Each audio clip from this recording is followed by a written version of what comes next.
दोस्तों, Iran Netanyahu से ऐसा बदला लेने वाला है कि इजराइल की उससे सत्ता बदल जाएगी। नेतन्याहू जेल तक जा सकते हैं।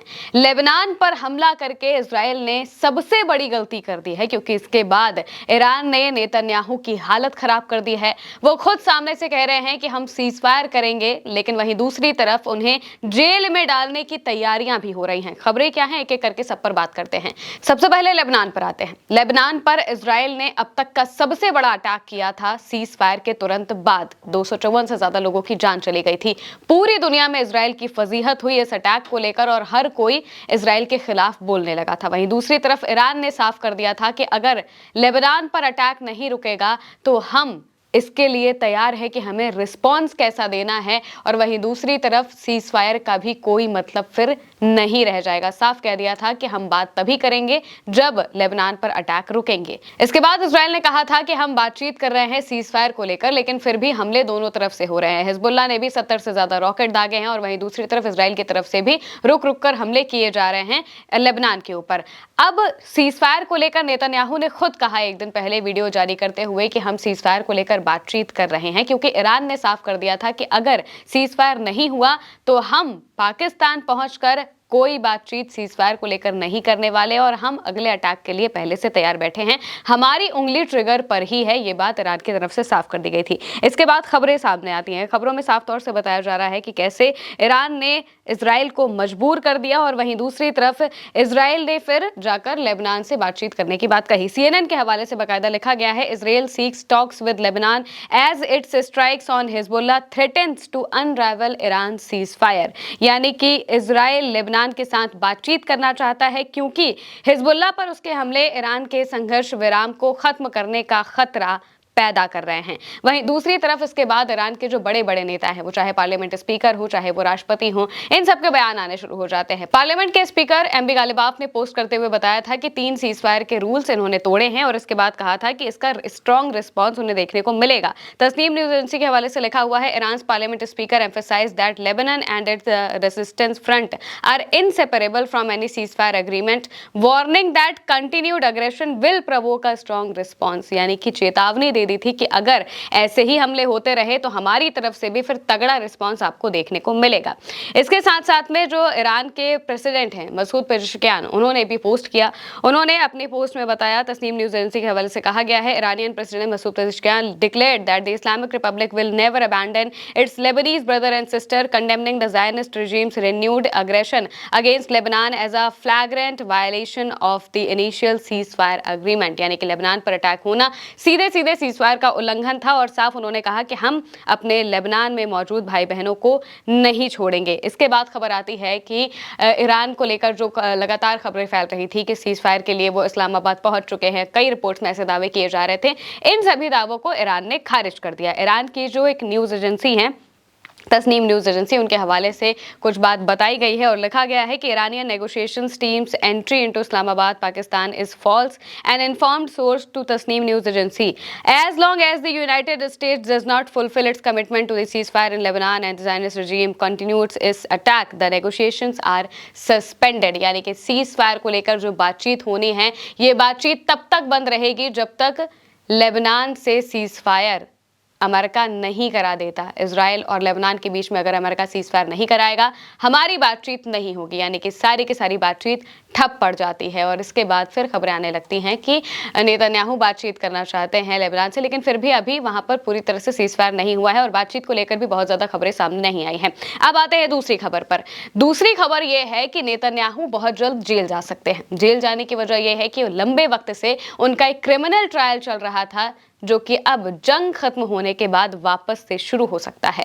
कई लोगों के मन में यह सवाल आ रहे थे कि आखिर नेतन्याहू बार बार जंग क्यों शुरू करते हैं। इसकी एक वजह इसे भी माना जाता है क्योंकि नेतन्याहू के खिलाफ क्रिमिनल ट्रायल्स हैं जो कि 2020 से चल रहे हैं।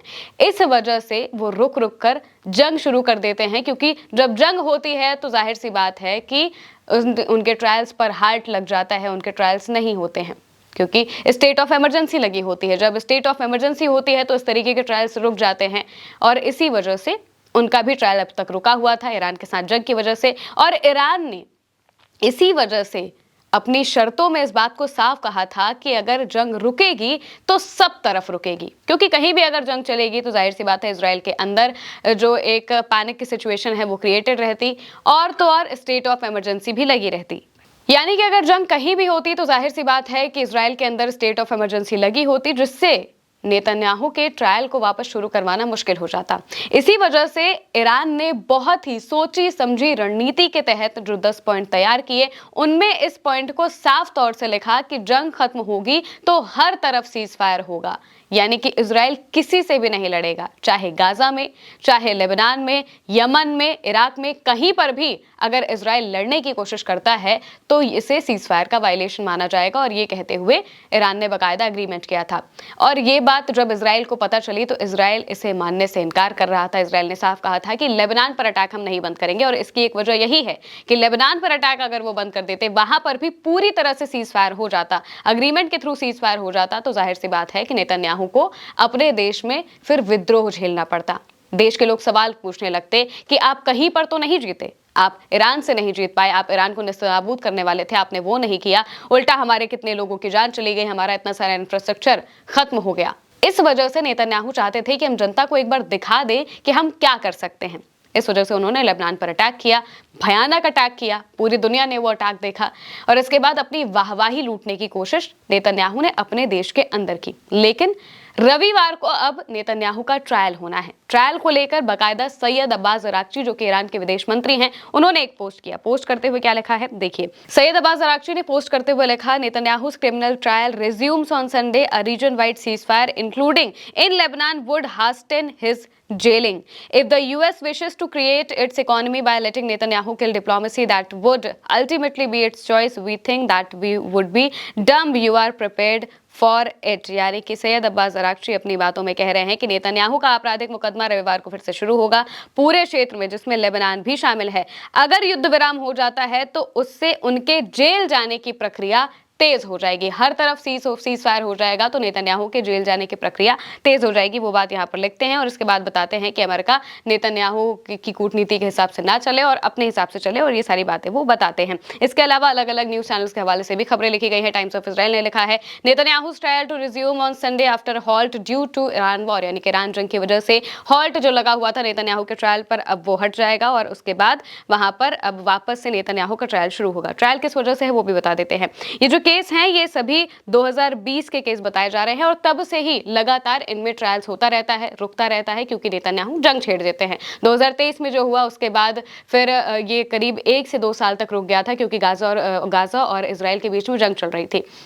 इसके बाद 2025 के आसपास नेतन्याहू की गवाही ली जाती है, और फिर बाकी के सारे जो ट्रायल के प्रोसेस है वो चल रहे थे। इनमें 3 केस नेतन्याहू के ऊपर है। एक केस फ्रॉड और ब्रीच ऑफ ट्रस्ट का है। दूसरे केस में नेतन्याहू ने येदियोत अहरोनोत अखबार के पब्लिशर के साथ डील की थी, जिसमें उनकी छवि को नुकसान ना पहुंचे ऐसी कवरेज करने को कहा था, यानी कि पॉजिटिव कवरेज के लिए उन्होंने कहा था। और इसके अलावा ब्राइबरी यानी कि करप्शन के चार्जेस उनके ऊपर भी हैं, रिश्वत लेने के चार्जेस भी, और ऐसे करके तमाम चार्जेस उनके ऊपर लगे हैं, जिनको लेकर उनका ट्रायल वहां पर चल रहा है, इजराइल के अंदर चल रहा है। यहाँ तक कि नेतन्याहू ने अपने राष्ट्रपति तक से माफी मांगी थी, पार्डन मांगा था कि हमें माफ कर दीजिए, लेकिन अभी वो भी उस पर विचार कर रहे हैं। अगर राष्ट्रपति माफ कर देते हैं तो सारी चीजें खत्म हो जाती है, लेकिन अभी उन्होंने भी माफ नहीं किया है, जिसके बाद अब ट्रायल नेतन्याहू का रविवार को शुरू होना है। और ईरान ने बड़ी रणनीतिक तौर पर बड़ी ही साजिश के तहत इस बात को किया कि उन्होंने अपने साथ साथ पूरे क्षेत्र में जंग रोक दी, ताकि नेतन्याहू को जेल भेजने की जो प्रक्रिया है वो तेजी से चल सके। और अब